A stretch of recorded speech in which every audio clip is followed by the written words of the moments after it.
हम अमृता झा एकटा कोबर के गीत गाबि रहल छी। अहाँ सबके गीत नीक लागत तऽ लाइक कमेंट और शेयर जरूर करब।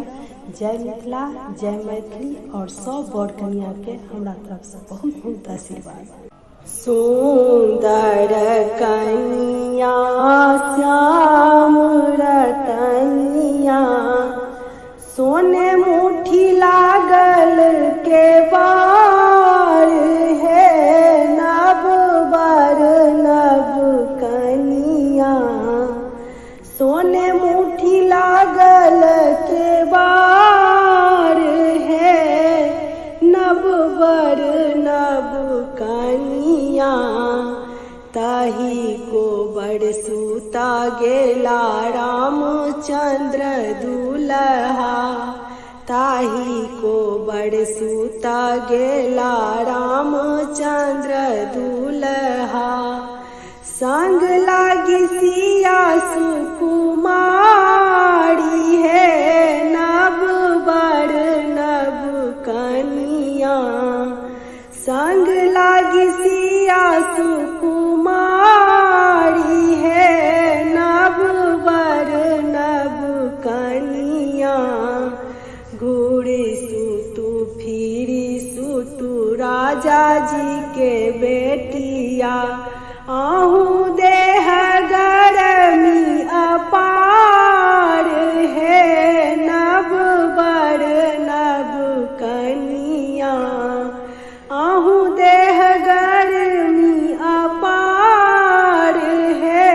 नव बर नव कनिया, एतबे बचन सुनलनि कनिया हे सुहाबे,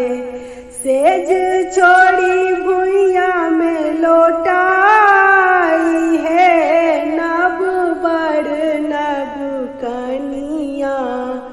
सेज छोड़ी भुइया में लौटाई है,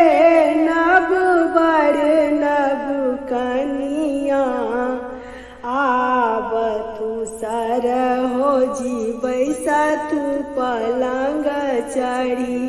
आब तू सर हो जी बैसा तू पलंग चढ़ी, देख लिया ननदो चलित रहे, नव बर नव कनिया, देख लिया ननदो चलित रहे, नव बर नव कनिया, ननदोसी श्यामल भरबा, मोर ननदो कमलक फूल है, नव बर नव कनिया, मोर ननदो कमलक फूल है, नव बर नव कनिया,